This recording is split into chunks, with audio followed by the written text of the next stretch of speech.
Assalamualaikum. Hi everyone. Welcome to Madam Hida channel.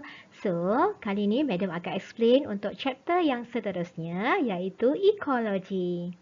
Jadi untuk kali ini kita akan lihat components of ecosystem which includes yang pertama adalah biotic components. Okay, apa dia biotic component and what are the components of biotic? Kemudian kita akan lihat yang kedua, abiotic components. Okay, apa yang dimaksudkan dengan abiotic dan contoh-contoh di bawah abiotic component. Kemudian kita akan lihat interaction among biotic components. Okay, dan seterusnya adalah interaction antara biotic dan juga abiotic components.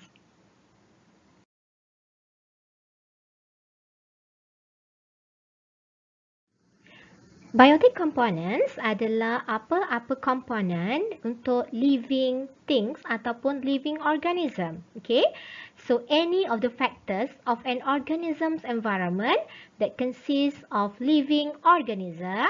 Okay, contohnya yang pertama adalah autotroph ataupun dia bertindak sebagai producer. Seperti plant, okay? Maksudnya apa-apa organism yang boleh produce or synthesize their own food, right? Yang kedua adalah heterotroph ataupun dia act as consumer, termasuklah animal dan juga human, di mana kita tidak boleh synthesize kita punya makanan sendiri, okay?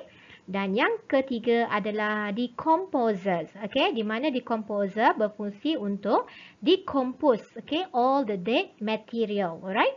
Means apabila autotroph ataupun heterotroph itu mati, decomposer akan decompose all those dead component. For the first, autotroph, also called as producer.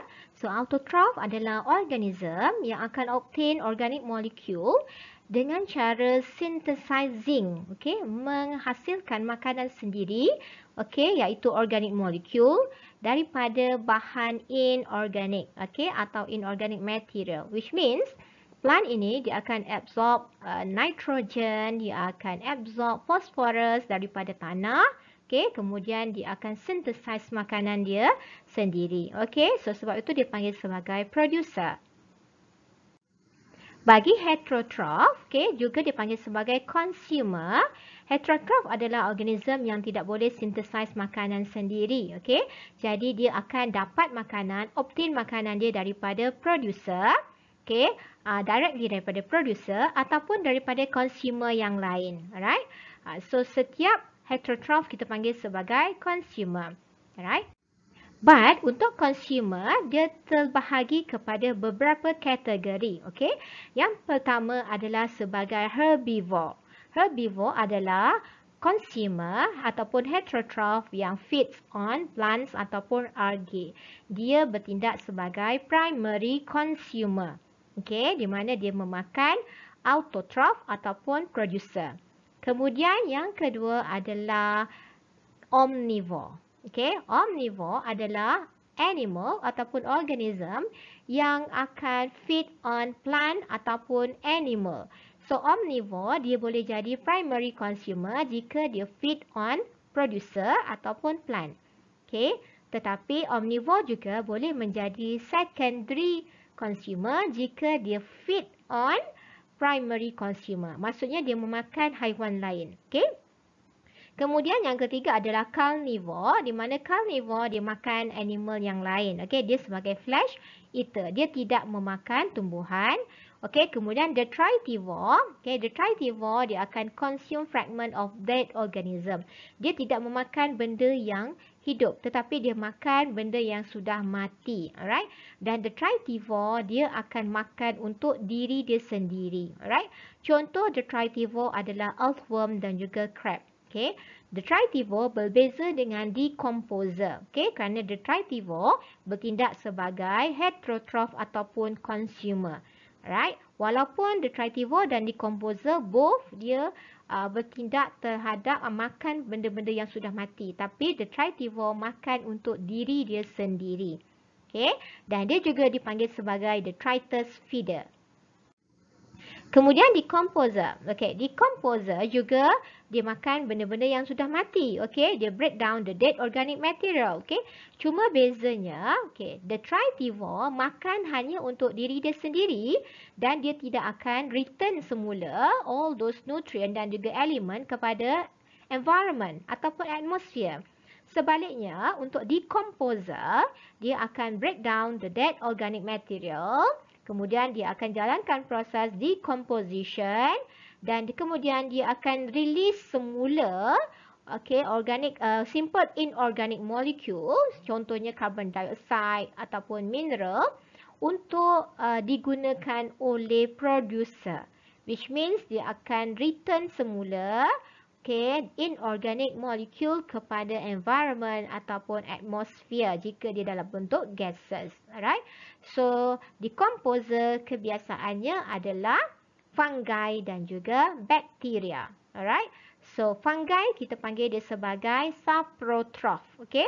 Sebab dia digest makanan di luar. Alright. Means ada 3 kata kerja. Kalau you ingat lagi apa yang Madam pernah ajar sebelum ni. Okay. Fungi dia akan secrete extracellular enzyme. Okay, yang kedua dia akan digest atau break down organic molecule, okay, ataupun large organic molecule into simple molecule. Yang ketiga dia akan absorb, okay, the nutrient.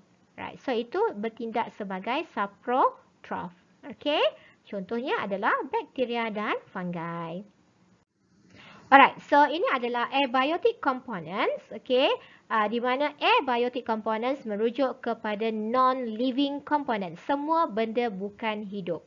Okay, kalau biotic untuk benda hidup, abiotic adalah untuk bukan hidup. Seperti wind, sunlight, soil, water, atmosphere dan juga temperature.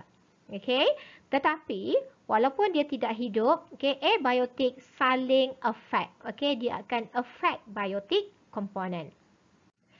So, ada beberapa interaction between biotic components, namely as competition, predation, parasitism, mutualism dan yang terakhir adalah commensalism. Okay. Dan kita akan lihat yang pertama adalah competition. Okay, competition maksudnya antara organism dalam spesies yang sama ataupun organism spesies yang berbeza, okay, dia akan compete untuk dapatkan the same dan juga limited resources. Okay, sama ada food resources ataupun space ataupun respiratory gases dan sebagainya. Alright, bergantung kepada kehendak untuk ataupun life requirement. Okay.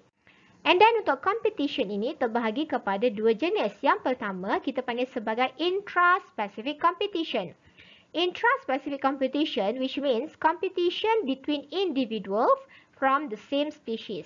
Okay, species yang sama tapi individu itu compete ataupun berlawan untuk mendapatkan resource yang limited ataupun resource yang sama. Okay. Manakala the second type of competition is interspecific competition, maksudnya competition between individuals from 2 different species ataupun daripada many different species. Okay. Kemudian yang kedua adalah predation. Okay. So predation ini melibatkan hubungan di antara predator dan juga prey. Okay. Of course predator kebiasaannya dia akan lebih besar, okay, size dia larger dan dia stronger berbanding dengan prey. Okay. Dan hubungan antara predator dan juga prey akan membentuk satu cycle. Okay. Sebagai contoh, okay, apabila prey increases, iaitu bilangan mangsa bertambah. Contohnya rabbit. Okay. Number of individual in rabbit population increases. Okay. Menyebabkan predator increases. Predator merujuk kepada wolf. Okay. So bilangan wolf akan increases sebab sumber makanan dia bertambah. Okay. Apabila predator bertambah, iaitu bilangan wolf bertambah, menjadikan bilangan prey, iaitu bilangan rabbit akan berkurang sebab banyak yang sudah ditangkap kemudian dimakan. Okay. Apabila bilangan prey berkurang, menyebabkan bilangan predator akhirnya akan berkurang. Okey, ini berlaku apabila bilangan rabbit berkurang, bermaksud sumber makanan juga berkurang dan menyebabkan kekurangan makanan di kalangan wolf.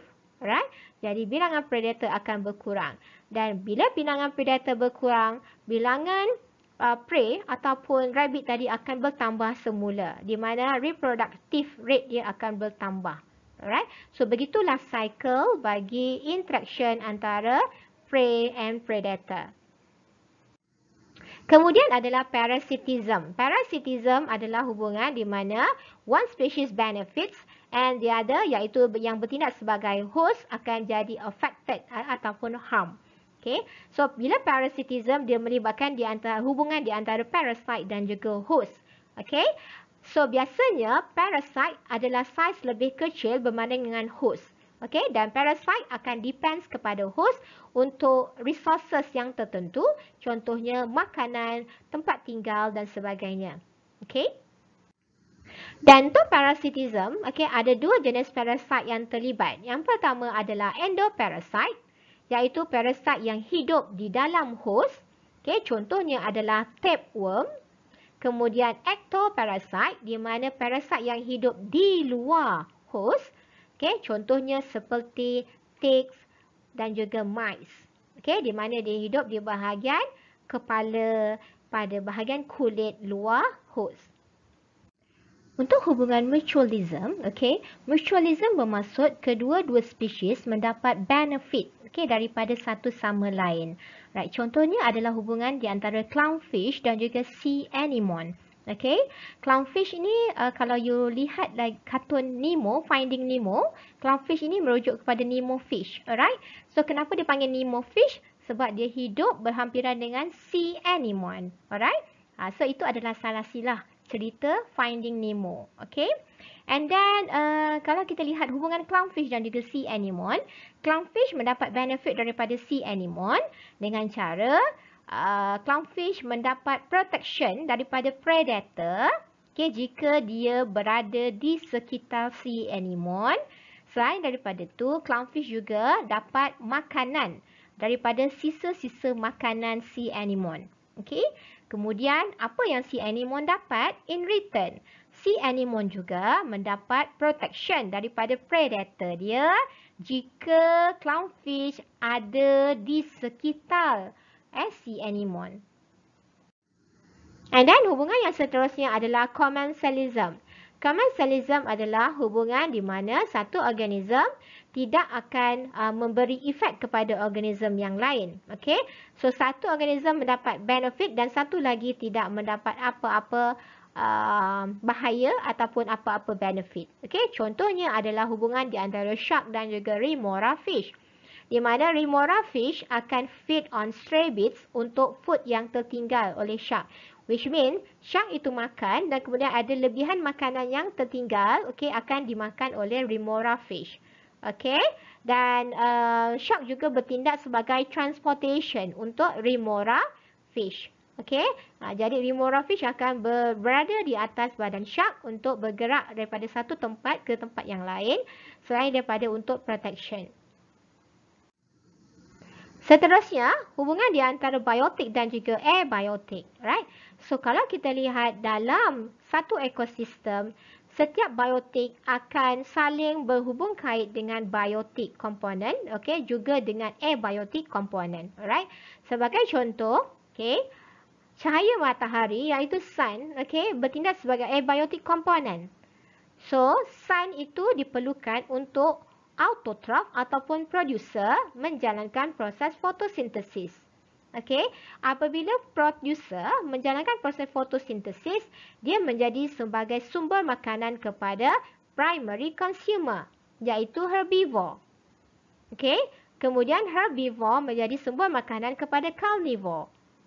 Okey, apabila tumbuhan ataupun producer juga consumer mati, okay, semua dead material akan decompose by decomposer, iaitu fungi dan juga bakteria. Proses decomposition akan release semula carbon dioxide kepada atmosfer dan juga memberi nutrien dalam bentuk nitrogen, phosphorus, sulfur kepada ke dalam ekosistem, iaitu sama ada di dalam tanah ataupun di dalam air, okey, dan kemudian digunakan semula, okey, di dalam abiotic component. Alright? So itu adalah hubungan di antara biotic dan juga abiotic component. So that's all from Madam Hida. Thanks for watching.